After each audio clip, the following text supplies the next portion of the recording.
Can you guys swap the lights, the one that's on off and the one that's off on? Thank you. Okay. So, we're also going to need our calculators close to us.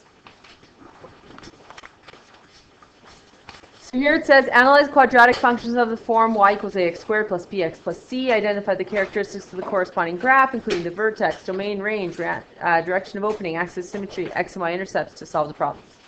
So we'll look at x and y intercepts today as well. X-intercepts the only one we're going to have to solve with our calculator for today. So we know, just a little reminder, you don't have to write this, I'm just reminding you of what we've learned before. When I gave you the form y equals ax minus p squared plus q, it's called, this is actually general form or vertex form, correct? This told us the direction of the opening, if it was concave up or concave down, correct? And then our vertex came from opposite of this, same as this. That's what it gave us, always. We can get our domain range from there, all that jazz, yeah? Then there's this is called standard form. What is it helpful for? Very little, that's what it's helpful for. But we have to learn it. So the a value in the front still does the same as what the a value did in the other one. If a is greater than 0, we're concave up. And if we're concave up, we have a what? Minimum. Bless you. And then if a is less than 0, it is concave down. And we have concave down. I used an M. Good job, Lepp. Concave down, and we have a maximum.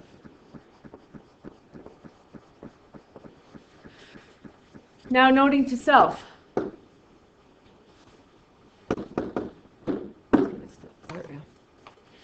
If it is a minimum, what's my range going to be? Y such that y is greater than, because both my arrows are up, right? Greater than or equal to my min YER. And I still know that if it's concave down, they're going to be y such that y is less than or equal to my maximum YER. Where can I get my maximum from? It's the what of the vertex? The y. So your min value or your max value, what you need for your range, those both come from the y of the vertex. What does the x of the vertex help us get? What does the x of the vertex always give us? The axis of symmetry, right? The x of the vertex gives us the axis of symmetry. The only thing that standard form gives us, really, is if it's up or down, which our vertex form gave us, and the y-intercept. That's it. Our c, this here, is our y-intercept. Why would it be our y-intercept? What should we think of when we hear y-intercept? What should immediately pop into our heads? Yeah. The point where the line goes across the y-intercept. The point where the line goes across the y-intercept. What are our x's when we're on our y-intercept? 0. When you hear y-intercept, you should immediately think x equals 0. That's how you can always algebraically find the y-intercept. So if I plugged it into this one, for example, if I found f of 0, so I put 0 in for all my x's, I get a of 0 times 2 plus b of 0, b times 0, plus c. What happens when I fill zeros in for these? They just cancel off. 0 times anything is 0. So what's my y-intercept then? C. So the reason why my y-intercept when it's in standard form is always this value, because I'm going to plug 0 in for x's, and this one's going to cancel off. The first term and the second term will always cancel, because 0 times anything is 0, right? So it's in standard form. all you get from standard form, like immediately off the equation, is if it's concave up, concave down, and your y-intercept. That's it.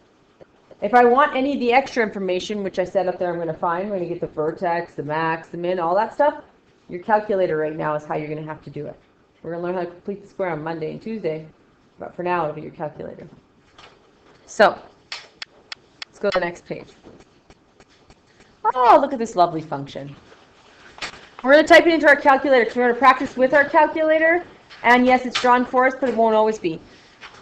So, you type into your calculator until your y equals negative x squared plus 2x plus 8.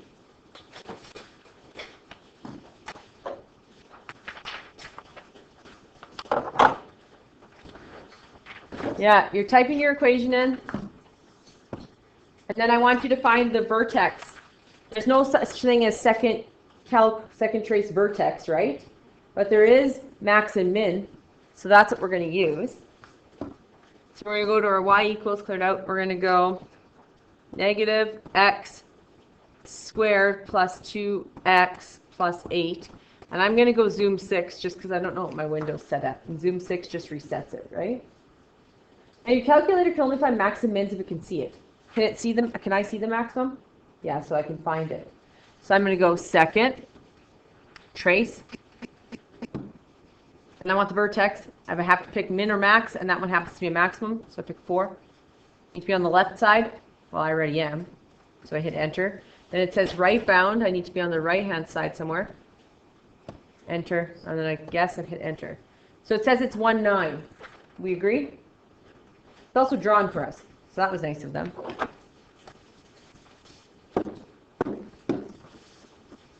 So it's at 1, 9, and we confirmed that it's at 1, 9. We agree?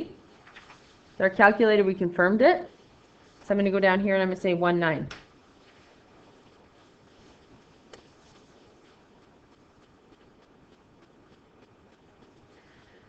The direction of the opening is what? Concave down. We know twofold. We typed it into our calculator and it's down. But what else could I have done instead of typing into my calculator and not even looking at this graph that's on here? What could I have looked at? Yeah. That negative sign from Yeah.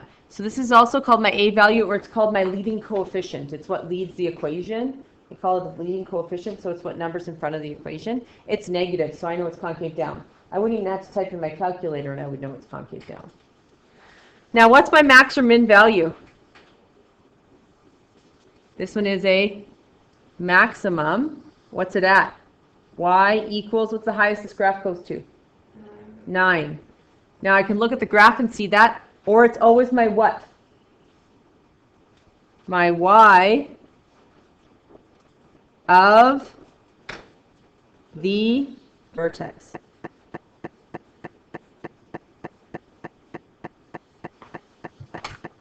What's the equation of my axis of symmetry? X equals 1, because it's always the x of the vertex, right? X-intercepts, we're not going to look at this very moment. I don't really care about those for right now. Because the entire second unit, the unit after this, the third unit, is quadratic equations. It's literally finding the x-intercepts a whole bunch of different ways.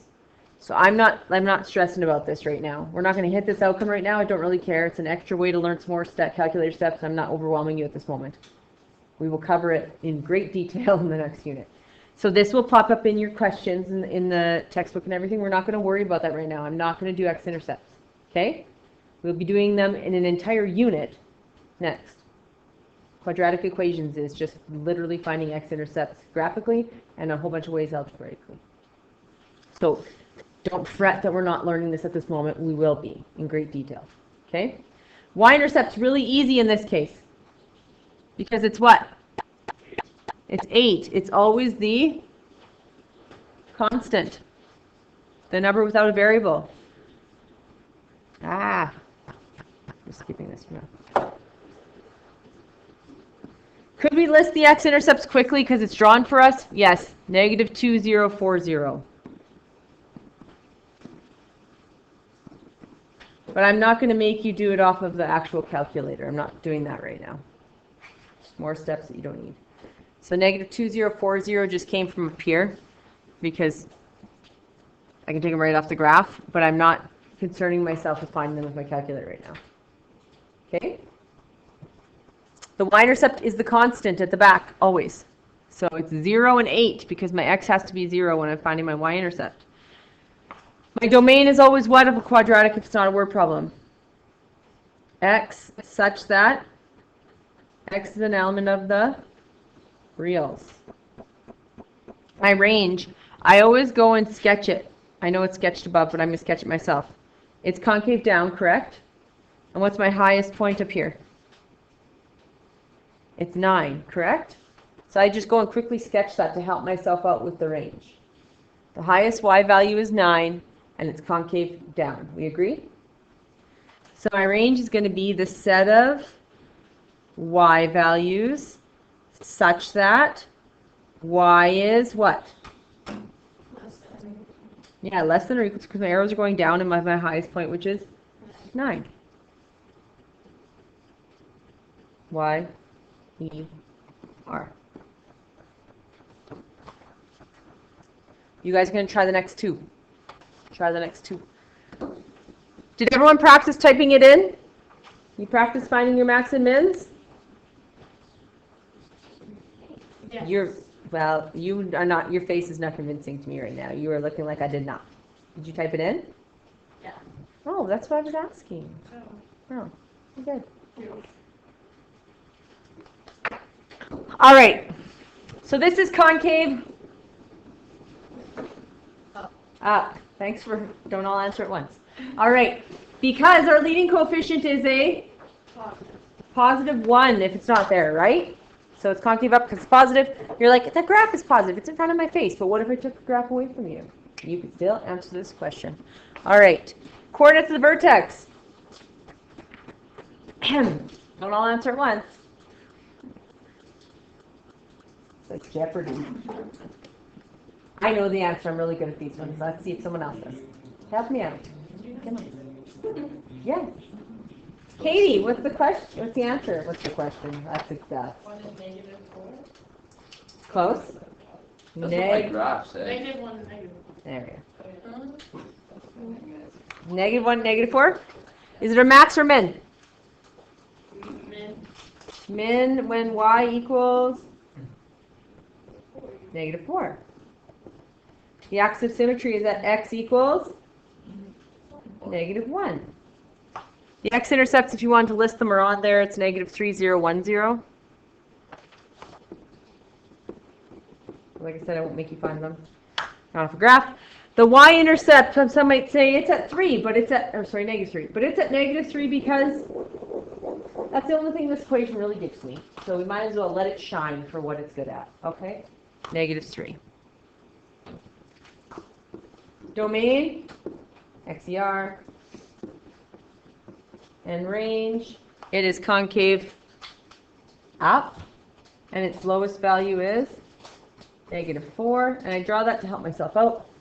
So I'm going to say y such that y is up, so it's greater than or equal to negative 4, YER. Then the last one on here, this is concave up because it's blatantly concave up, but also because it's a positive 2. I was like, if it fights me today, I'm mad. I restarted it, updated it, everything. Oh, looky here. That isn't very obvious where that vertex is. Is it a max or a min? Is it a max or a min? Min. Type that baby in your calculator. We're all practicing again because some of you didn't practice in the first place, so I'm making you. We're going to, put that marker down. That's what we're going to do. Y equals clear.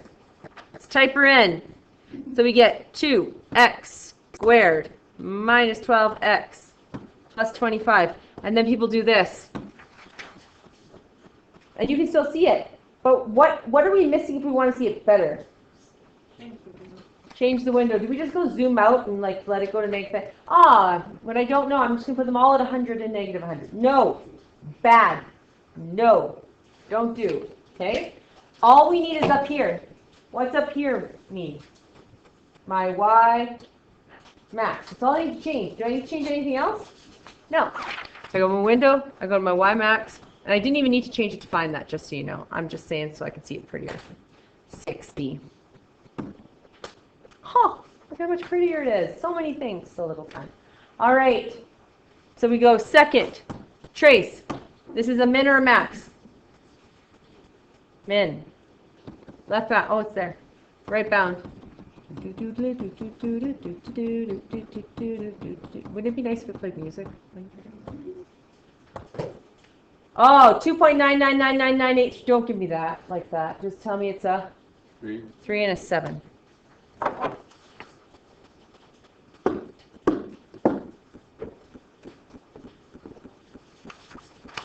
Okay, what's my minimum? Is it a min or a max? Min. When y equals 7. Max symmetry that x equals 3. The x is the vertex. My x-intercepts, if I want to look up here. Wow! Trick question. What are my x-intercepts? None. There are none. It's completely above the x-axis, right? What's my y-intercept at? Let it have its claim to fame. It's the only thing it's good for. Back number 25. So it's 0, 25. And it's right here, which is 25. Domain of a word or not a word problem is XCR. My range is concave. Wow, it's concave up, and the lowest value is 7. So it's going to be y such that y is greater than or equal to, because they're upwards, 7. YR. So if your range is not the y of the vertex, you're doing something wrong. Okay? Yes. Okay, you're listing all the same things for this one. Go. Do it without the graph. Don't do the x-intercept, don't worry about that. Do it without the graph. So you can type it into your calculator. You can find the minimum with your calculator. Please don't look at the graph, okay? Try it without the graph. Okay. So we have concave up because we have a positive 1 in front. I also know I have a y-intercept at 15, just draw on that so you can see 0 and 15. I have a minimum because my vertex is at, what was it at? 4 and negative 1. Did you guys use your calculator to find that?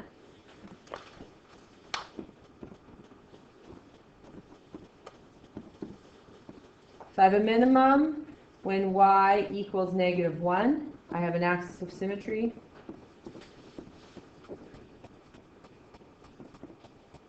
At x equals 4.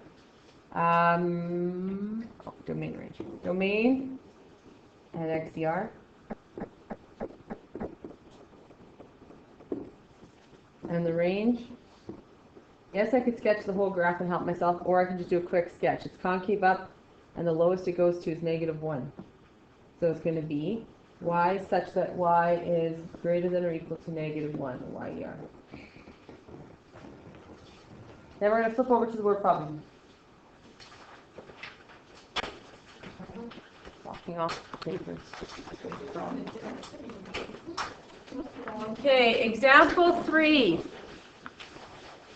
The hardest part of example 3, I'm going to tell you right now, the hardest part of these word problems is getting it to show up on your graph. Because often it'll be like 100 high or something like that, right? Because it could be centimeters and stuff like that. And you're used to 10, 10, 10, 10, right? So we use information we have to help ourselves out. So we have here a frog is sitting on a rock and it jumps into a pond. You know, you guys have sat and saw a frog jumping before. You probably never thought, hey, that's a parabola. Hey, I could form that jump into a quadratic equation. But now is the time. If you just knew that start point and you knew how high it went and how long it took, you could make an equation of that frog jump.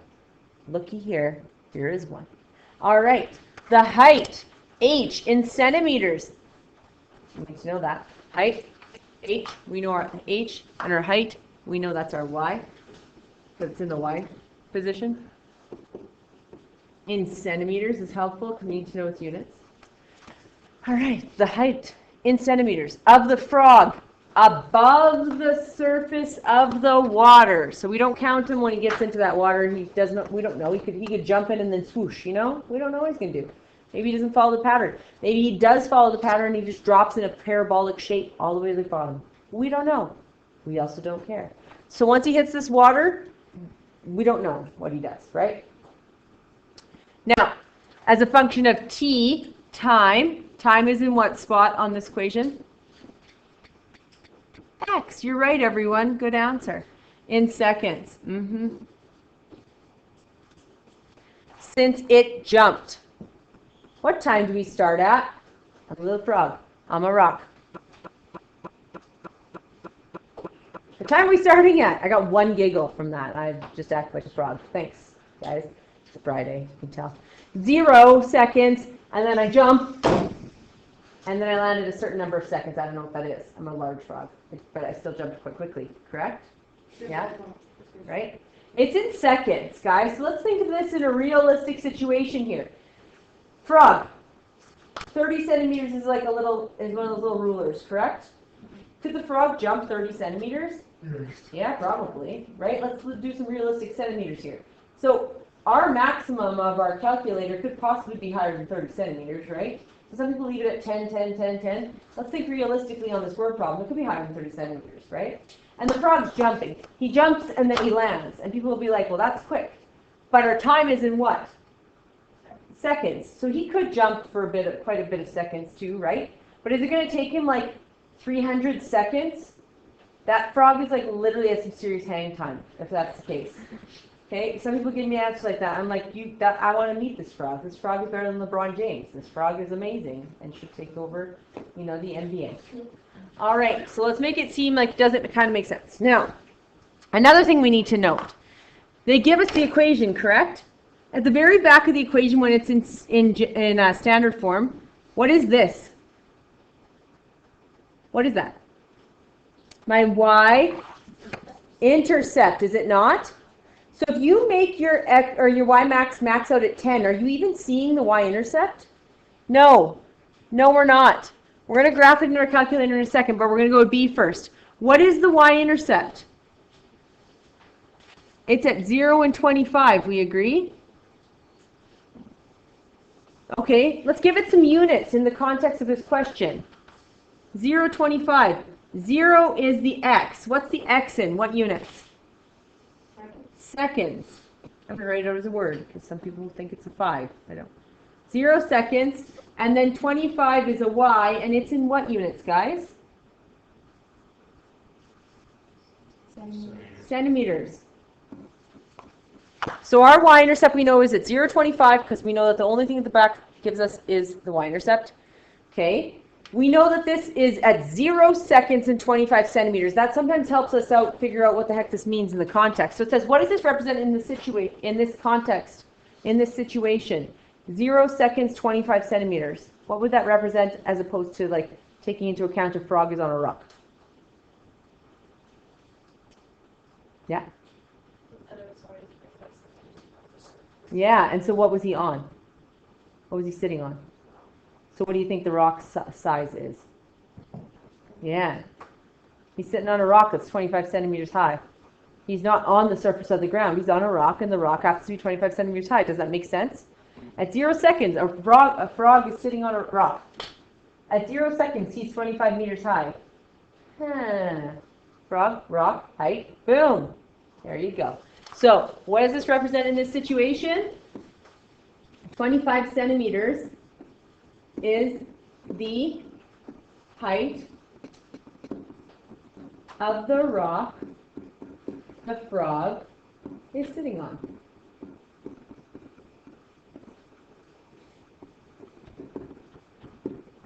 If they ask for a coordinate, it is good sitting on. It is good to write the coordinate out, but it's also good to get the coordinate units because that sometimes helps you figure out some stuff, like 0 seconds, 25 centimeters. What's the maximum height the frog reached? Well, let's plug this baby into our calculator first so we can actually find it. Because this equation's only good for knowing it's downwards and I got a y-intercept of 25. So we're going to type it in. We're going to y equals, clear it out, and we're going to go Negative 490. Instead of t, do you see it's xt theta n? Any variable for x, you just press that. The x button. X squared plus 150x plus 25. Now, if I go zoom 6, that's a negative 10 to... that is the worst picture of a frog on a rock jumping that I've ever seen. Okay? And we're like, he died and then he fell. I don't even know what happened to this poor frog. But I do know that x is time, is it not? Can the frog go back in time? No. So my window, my x minimum is time. I'm going to make it be 0. Right? And this frog is jumping. Do you think a frog's going to take like 30 seconds to jump off of a rock? Now, some of these aren't the most realistic situations, but by 10 seconds he should have landed, right? He's a frog. He's not like an extremely impressive frog. He's just a frog. Okay, so I'm going to leave the x max at 10 to see if he lands. Now my y minimum is height, and where does this start at? It starts at 25, but where do we go to? The surface of the water, correct? Surface of the water would represent 0. So if I go 0 to 25, though, I'm only starting to see where he's on the rock, correct? So would 25 be a good maximum to have? No, that's just where it starts. He's going to have to jump higher, correct? I'm going to guess that he can jump at least a ruler. I would like to know the size of the frog. So you can give me like an in, like this frog weighs 70 pounds, I would maybe think he's going to jump higher. Or the frog's like a little teeny tiny frog or something. But they didn't. So we're randomly guessing here as to the height of the frog. I'm going to guess him at... I'm going to guess him... 700. That's excessive. I'm not guessing him that high. Why not? Because we're not doing that. I'm going to guess 30 centimeters, a ruler. He's at 25. I'm going to give him a 55 yet. I'm going to say maybe he jumps the height of a ruler. Oh, he doesn't even jump the height of a ruler. Well, now I just have this little teeny tiny thing. What the heck's going on? This is 10 seconds at the very edge. Did he even come close to jumping for 10 seconds? No, so maybe I should reduce my x max, hey? So I'm going to go to my window, and I'm going to make my x max maybe be 2. Well, that little guy didn't even jump 1 second. He's just so fast. Fast little guy. So we can even reduce it. We can go window, we can go 1. I'm going to make my x scale be 0.5, so I at least have some sort of line on the bottom. Maybe I'm going to make it be 0.25. Ooh, that's an excessive amount of decimals. So I get 4 ticks. Oh, he doesn't even look like he made 0.5 for a second. He's so fast frog. You know? His gravitational force is crazy. All right. Let's find the maximum of this frog. Second, trace, maximum. Left bound. Now, people don't know where it is. They're like, they just push the buttons crazily. This is at 0.46 and negative 10, so it's down here somewhere. Ish. See, I'm going to bring him back.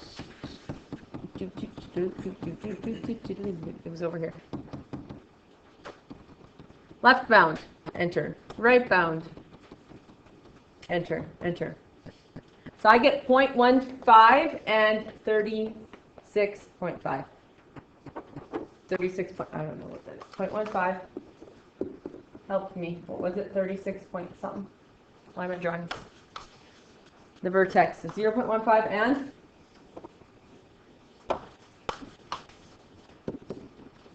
seconds and thanks for speaking up.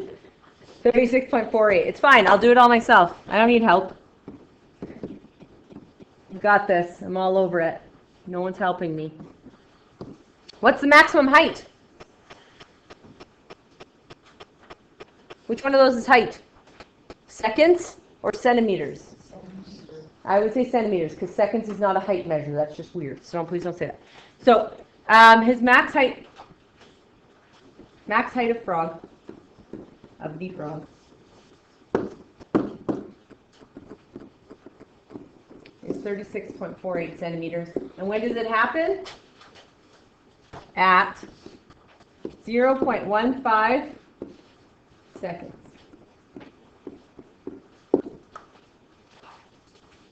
When does the frog hit the surface of the water? Well, I'm going to show you something.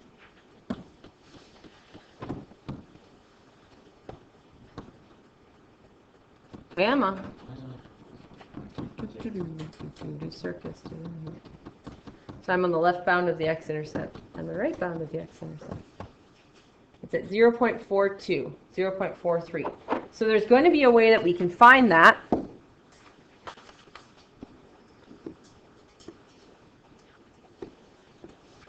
But I'm not going to make you do it today. Because that's the x-intercept, isn't it, when he hits the surface? Is that not the x-intercept? And what I tell you we're doing all next unit. Finding a whole bunch of x-intercepts in a whole bunch of different ways. That's it. It's literally x-intercepts. So I'm not going to focus on it now when the whole next unit is literally finding x-intercepts.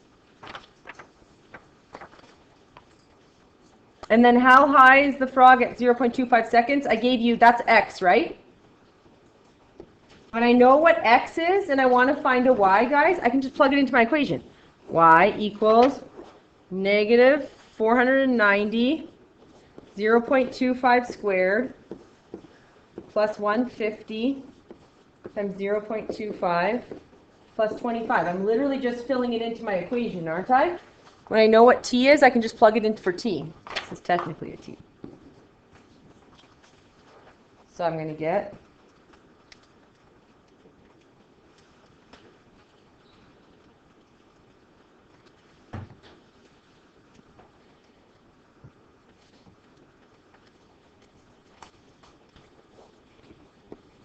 31.875 what? Centimeters. Is it actually in y though? No, my equation is actually in h of t. So instead of having y's, I need to have h of t's here.